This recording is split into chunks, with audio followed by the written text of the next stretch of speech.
안녕하세요. 돌봄 현장에서 일하시다 보면 혹시 성적인 불쾌감을 느끼는 상황 때문에 어떻게 해야 할지 막막했던 적 있으신가요? 오늘 이 시간을 통해 그런 일이 생겼을 때 우리 스스로를 지키고 또 안전한 근무 환경을 만들기 위한 명확한 행동 지침을 알려드릴게요. 어르신이 치매니까 내가 그냥 참아야지. 혹시 이런 생각 한 번이라도 해보셨어요? 이게 사실 많은 요양보호사 선생님들이 불편한 상황에서 겪는 정말 힘든 고민이거든요. 자, 제가 단호하게 말씀드릴게요. 절대 아닙니다. 참으시면 안 돼요. 선생님께서 느끼는 그 불편한 감정, 그게 당연한 거고 정말 중요한 거예요. 그럼 첫 번째 순서인데요. 성폭력 참지 마세요. 이 문제를 우리가 어떻게 바라봐야 하는지 그 관점부터 확실하게 짚고 넘어갈게요. 왜냐면 제대로 알아야 제대로 대처할 수 있으니까요.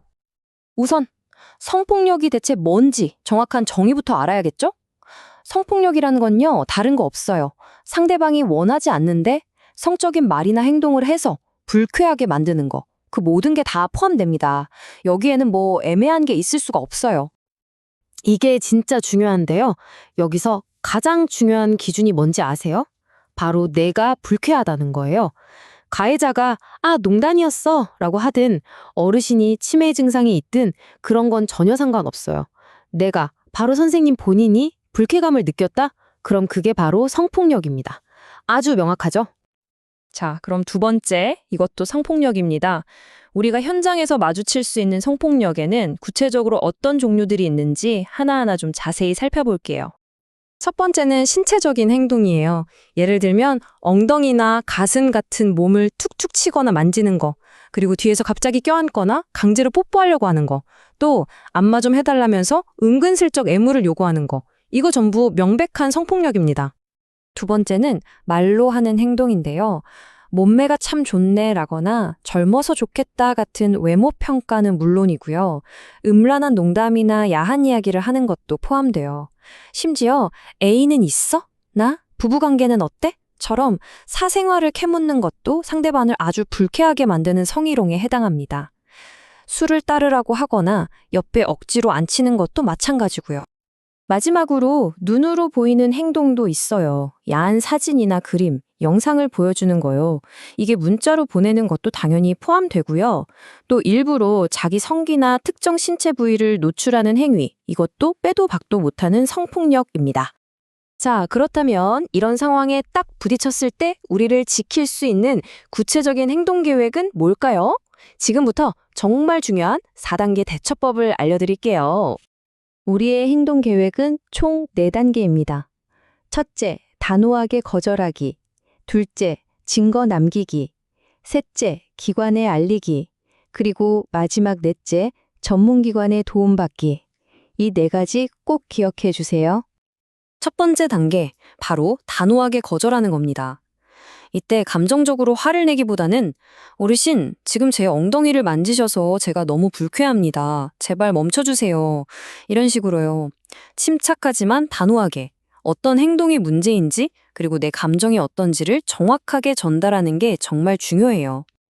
두 번째 단계는 증거를 남기는 거예요. 이게 나중에 정말 중요해지거든요.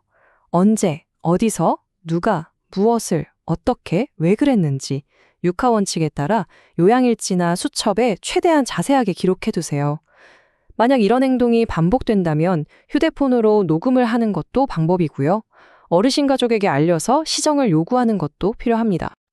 그리고 세 번째, 정말 중요한 것 중 하나인데요. 혼자 끙끙 앓지 마세요. 일이 발생하면 즉시 센터장님이나 사회복지사님 같은 기관 책임자에게 알려야 합니다. 왜냐하면 선생님을 보호하는 건 기관의 의무니까요.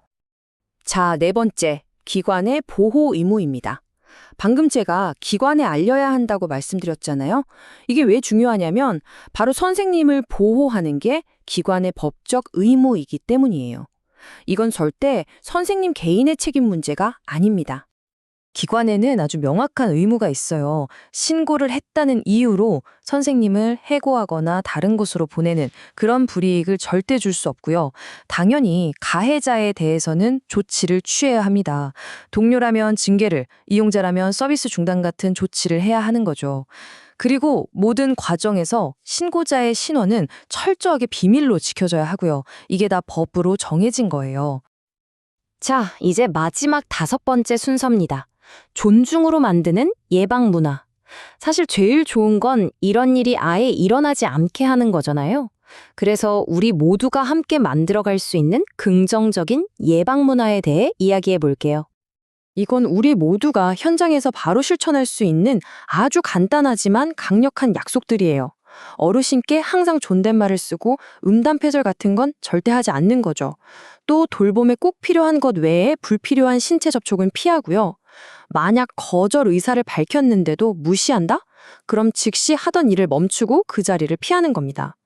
이런 작은 행동들이 모여서 안전한 환경을 만드는 거예요. 결국 핵심은 딱 하나, 서로 존중하는 문화입니다. 돌보는 사람도 돌봄 받는 사람도 모두 인간으로서의 존엄성을 지킬 수 있는 그런 문화, 우리 함께 만들어갈 수 있지 않을까요? 이 중요한 변화에 여러분도 함께 해주시겠습니까?